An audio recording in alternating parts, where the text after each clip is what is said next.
Hi guys, and welcome to another episode of my channel. My name is Therese and thanks for stopping by. Today I have for you guys an interview that I did with one of my close friends and fellow Australian filmmakers, Jake Bray. So check it out. Thanks for taking the time to sit and chat with me, Jake. Why don't you introduce yourself and tell us what you do? My name's Jake and I'm a videographer and a filmmaker when I have the time to. How long have you been a filmmaker? Well, I went to uni back like a decade ago and did some short films there. It weren't that amazingly great, I guess, but the potential was there to grow from that. So I went to Southern Cross University in Lismore, and I was like basically doing a media degree. And so you had people that wanted to do radio. One of my mates, Nick, he wanted to basically get onto the Triple J radio station. He ended up doing it. He has his own segments and stuff like that, which is great. He was also one of the few that actually wanted to do short films. It's really unfortunate that I wasn't surrounded with people that were passionate about filmmaking. So it wasn't until I moved to Sydney probably about 3 or 4 years ago where I met a few other people, especially Takashi Hara. He was one of the main influences for me to want to do the films that I'd like to have done while I was in Sydney. And then, I joined up with a film club, Sydney Video Makers Club. You're among a lot of friends that just support each other kind of thing like that. And that's when I started to really apply myself, started doing short films and then started doing videography work. And currently that's where I'm at, just in my spare time still, but always learning and trying to apply everything that I've learned. My go-to is like sci-fi, fantasy, anything that's beyond the normal, because things that go above and beyond what you could expect in real life, I feel is something that in cinema is where you can actually explore different worlds, different things you could never experience in real life. Like if you wanted to see dramas about boyfriend, girlfriend having situations and that happens in real life anyway. So if you don't come across that sooner, you'll see it later. Or if you just live in a confined world, you can just go out and you'll eventually come across things like that. Like Lord of the Rings, I'm a fan of, the Marvel movies. Grew up reading comic books. Things like that are things you'll never see in real life, and it gives audiences a chance to experience something that they may never see. Have you always liked movies when you were a little kid? So when I was a little kid, I always liked playing games with my mates, and we'd always make up scenarios. Like one of my favorite memories that I can remember is it's like this ship. We're all on this ship. We've got like different beds, different things in the room all set up, and we basically make a storyline about what's going to happen. And you'll always have that dramatic moment at the end where some person has to stay back behind to make sure this thing happens so everyone else can escape. So you've got to really play on that. When you get older and you kind of realize what you're doing, you're basically making your own stories up anyway. Obviously that's influenced by all the films and movies that we watched. And I felt like being in that age bracket where you've got to go to Video Easy on a Friday or a Saturday night, that whole experience was great because you get to all sit down and experience something together and again explore things you may not. I grew up in a small town, so we were very limited to a lot of the outside world, I guess. We never got to go see a city unless we're going for a holiday. Even then, when you're watching anything on film, you can kind of like just appreciate and enjoy what's happening. I really enjoy being an audience of it. I really enjoy reenacting or enacting storylines that we develop ourselves. For me, it kind of stuck with me while everyone else kind of grew out of it. That's something that I still appreciated, and I like telling stories when I can. If I can keep doing that, and if I can make a living off it, then that's great. And if I can, through videography, try to make a story out of it. So I did a wedding, but have it so it's like they've got their own life story that they can share with other people in a way that is offered up as something you'd see on TV. They've had a moment where they've got to experience what they saw on TV kind of thing. So if I can help people feel that, and if I can be a part of doing that with actors and stuff like that, then that's something I've always grown up wanting to do and try my best to keep doing it. What would you say is the most difficult part of the process that you found? thing. Resource and time, I guess, because I work full time and I like money. And I know if you're lucky enough to be able to make a living off loving what you do, that's a great thing. But if you're in situations where that's limited, that kind of sucks. But then you can have a lot of time. And if you've got a lot of time, it's like, yeah, then you need that resources. So at the moment, I'm living on the other side of the Blue Mountains and I don't really know many actors or filmmakers or anything like that, cast or crew. So it's kind of like I came over here so I could have more time to do that, which freelancing and covering events, covering weddings, stuff like that has gone up. But then doing short films and all the stuff where I get to show the artistic value of cinema has gone down because everyone's on the other side of the mountains. So to travel there and back would cost time. I feel like if you can get that balance of time and resources, and by resources I mean cast, crew, lighting, cameras. One of my favorite shorts that I did was with Yannick and Takash, where we were trying to every Wednesday meet up, just do something small, like a minute, 1 minute, a little thing. And we had this one night where we, for 2 hours, in that 2 hours, we kind of scripted up a loose little action sequence. We shot it all, and you can see in the kitchen where we were all meeting at, where Takash was at the moment. It was like, it was daylight, and then when we got outside, it was like dark because we were just taking a few takes, but we didn't have that much equipment. We had a camera and we had a lamp and this other little lamp. I think we got all the things that we wanted to do. We got to show off a little bit of hand-to-hand combat. I wanted to show that Yannick was going to do this little Hadouken Kamehameha thing, and it turned out really well. And it was like just a really simple thing that we came up with in 2 hours. And all this is all no budget. And I think that's a big thing, because if you've got a budget to throw at people and you go, can you take a day off tomorrow? Here's some money. That will give you a lot more freedom. You've really got to throw yourself out there, and I can really appreciate people that will be willing to live on next to nothing to go for what they want, because I know it can pay off really well. But I also have heard of stories where people just got mad depressed. I just want to try to find a balance with it all. But I'm also finding out here, not filmmaking, it kind of makes you feel a bit depressed not doing what you really want to be doing as well. So Yeah, that actually ties into my next question about how, as you as a filmmaker have been managing with the lockdown.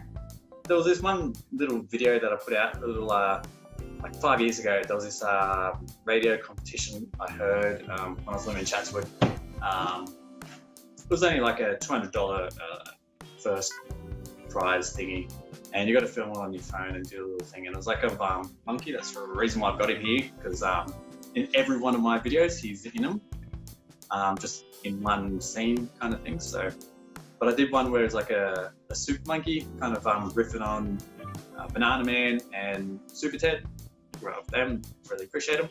As I'm older and I look back on the story of Super Ted, it's very bizarre. Like it's about this alien that comes and brings a teddy bear to life, and he gets his powers from Mother Nature, and then fights a cowboy, a skeleton, and this big oaf kind of thing. If you watch it, it's like, I have no idea how this is all happening, but it's happening, so you get to watch it. But yeah, so I've kind of like a bit riffing on that, and the actual footage itself is like, yeah, it's all right. It's on a film. It's all just kind of locked off because I'm trying to puppeteer kind of thing, that kind of stuff. So it's given me time to kind of go back in filmmaking. If you're not always trying to learn every day about it all, you're not going to be able to produce the best work you can. You've always got to just be always learning things. If you can always experience it and always making short films, stuff like that, you'll always learn from every shoot. So this time, because I've learned a lot in editing and stuff, I just kind of got the stuff from 5 years ago that I would have just kind of left aside, or just felt like, yeah, okay, this is as good as it is, and instead try to go, how can I make it improve more? Added audio, because I didn't have audio on the first one, just had titles. So I got me and my wife, because we're in it, to actually voice over what we did in post, add a bit of sound effects, add a bit of visual effects, nothing too much, but enough to make it go, cool, this is a lot more quality to it. And I feel I want to do more on that with some of the past works where it's like, this was good, now that I know a lot more, how can I make it feel better? Do you have any commentary to say on the Australian film industry? I know a lot of friends that have went to Hollywood as actors, and some have come back not getting the big break that they wanted. And I know they go there because the Australian industry isn't as big, and I get because of the population that we have in Australia, like you can only dedicate so much money to it. I also know in Australia, we do subsidise like big films with like 50%, so that's why we get like the Avengers and all this kind of stuff coming in. And I think that's great. With Australian films being funded with Australian money, it gets a bit more convoluted because you've got to raise that money in Australia to be able to have the subsidies for the Australian government to go 50-50 with you. But we don't have an audience that supports it as much as, say, in America, because America is just such a huge country in terms of like people, but also in platforms and stuff like that. Like Netflix is the biggest one that's come up in recent years.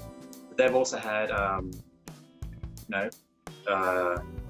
cable TV since the 80s. They've had so many different outlets that they've got things to produce towards, where in Australia we've still always been limited. And I know that gets very political because of Rupert Murdoch owning Fox, and Fox owns like 70-80% of the whole industry, so he gets to funnel what gets greenlit and what doesn't. And not that I've got an issue with that, I guess, especially now that Fox is being sold to Disney, so we get to see like Fantastic Four and all that, and X-Men in Marvel Universe, yeah.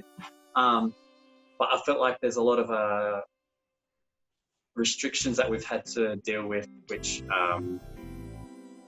doesn't really give it a fair playing field in terms of the whole global nature of it all. And I know there's been so many great Australian movies that were made, but the majority of them had always been with a low budget. And I feel like there's a lot of stories to be told in Australia, but they just need the resources to do it. So Alex Proyas, he did The Crow, Dark City, yeah. And I know recently he's actually got his own studio where it's got big green screen stuff like that, and he wants to support a lot of upcoming filmmakers and stuff like that. And now that there's a little studio like that kind of popped up, it'd be great to see more of that kind of movement, because the more opportunities people have in Australia to make films that can have a little bit more resources at a lot less cost and stuff like that. And then you've got technology that's becoming cheaper to make movies and all that kind of stuff. Yeah, I just always feel like it's always been an underdog push for Australia in the bigger world if you don't have the access to a lot of resources like everyone else in the world has. Coming from Portland to Sydney, and in Portland, where I grew up, that's my hometown, it's like, yeah, you've got all these little resources you can use and you can make some great films and stuff like that, but you're going to struggle to compete with someone in Sydney. And so that's why a lot of American stuff has filtered into Australian culture, because it's easier to have things produced over there, and it's easier and cheaper for us to buy those rights to show them here than it is to produce our own. And that's why you've seen a decline in TV shows. Like, I'd never watched Blue Heelers because I thought it was boring, but those kind of shows in Australia were cheap enough to make to show on TV. But then when you get, which I love Seinfeld, never really watched Friends, but all of those, it's like, well, we can just give a bit of money and have already made high quality stuff shown on our TVs. And it's kind of just, you've kind of seen it, overtake the market or saturate it, sorry.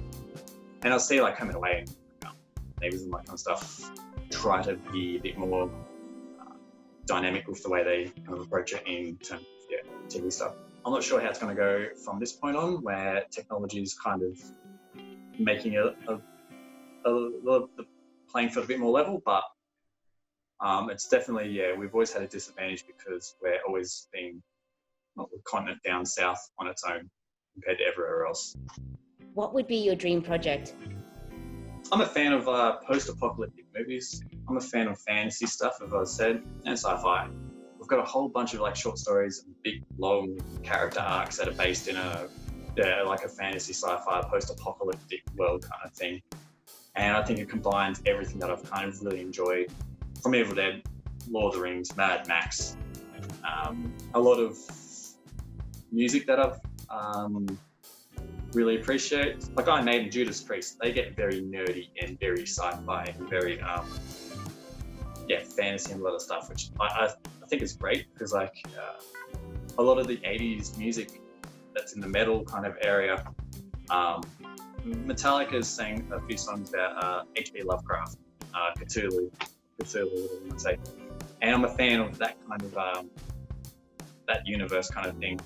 They talk about all these worlds that I guess would only ever exist in a fantasy realm, and to help people access that through media, through the arts, is such a unique opportunity that it's great when you get to give it to people. Like with Harry Potter, for example, people love that kind of thing. You could visit this other world if you go through the train station, stuff like that. And I felt like as an escapism, which I feel every movie is, if you're not a creator, you're a consumer. And so whatever you consume affects what you create, I guess. And I felt like I've always avoided consuming a lot of relationship dramas and stuff that you see on TV, like, simply because it's something that, again, you always come across in real life. So if I had a lot of money to do whatever I want, I'd really want to create this world that's not our world. Not just challenge the beliefs that we have here, but also offer the reasons why we believe in what we believe in as well. I think a lot of things that we have in living in Australia and all that kind of stuff, you realise what you have when you don't have it. Well, yeah, obviously that's how I kind of feel a lot of the time when I'm like talking about if you're lacking resources, lacking time, you don't realise what you have until you don't have it. So I moved out here thinking, I'll have more time being out here, but then I don't have a cast and crew to make film and stuff like that. So it kind of echoes into my life. But if I'm able to make a big kind of universe where it has so many different kind of characters that everyone has an opportunity to relate to within a world that they have not seen or get to have new experiences from, that's something that I'd really like to do, I guess. If you could give any advice to any budding would-be filmmaker, or for example, a younger version of Jake, what would you say? Like, just learning. Like, I think I spent a lot of years going to uni, learning about stuff that was great, and it built a foundation of what I know, what I appreciate about cinema a little bit, or what I appreciate about journalism a little bit. But I didn't realise, so when I was going to uni, the internet access wasn't that great. And I feel like I learned a lot more from YouTube than I did at uni. I think I spent a lot more money at uni than I would have if I was just to go online and type in, how to be a filmmaker and stuff. Because there's a ton of amazing things there that people just put up, and they might get paid through an ad or something like that. But the stuff that they said in these videos, they'll teach at uni. Uni is great to network. So if you were to go to uni, pick a uni that you'll definitely find people wanting to do what you want to do. As I said, I went to one and it was just kind of someone wanted to do radio. Some people liked the idea of making films, but they just weren't passionate about it. And when you surround yourself with people like that, you don't get to feel what you want to achieve or what you want to do as a filmmaker. And I felt, I could find people on YouTube that taught me so much stuff that helped me so much more as a filmmaker, whether it comes to sound and audio and all this kind of stuff, because they talk about what they had experienced and how they could better it themselves, so you don't have to worry about doing it yourself. The internet is amazing, and that's how I found a lot of my friends that I made films with in the past and stuff. It was just through social media and that, and finding the people that share the things that you love. So I love action, just say for example. And so the friends that I've done a lot of the short films with who love action, we get to do the things that we love to do. And so growing up in Portland when I was a kid, when a lot of your friends grow out of that kind of storytelling, story making kind of thing, you're kind of left on your own and you can't really accomplish anything. When you go to uni, and it's a good uni, but it's not the one that has all of the kind of people that you want to surround yourself with, you're still not going to get there. It wasn't until I've kind of, made an effort to find people with the help of the internet to really start to accomplish the things that I wanted to do. So surround yourself with people that just, love the same things that you do when it comes to filmmaking, and use the internet to better yourself as a filmmaker, because I know you can go out and start shooting whatever you want on your camera, on your phone and stuff like that. But if you don't build and progress how to use lighting, how to frame effectively, you're really going to hold yourself back. And there's no need to, because at the moment we've just got everything at our fingertips. So Thanks, Jake.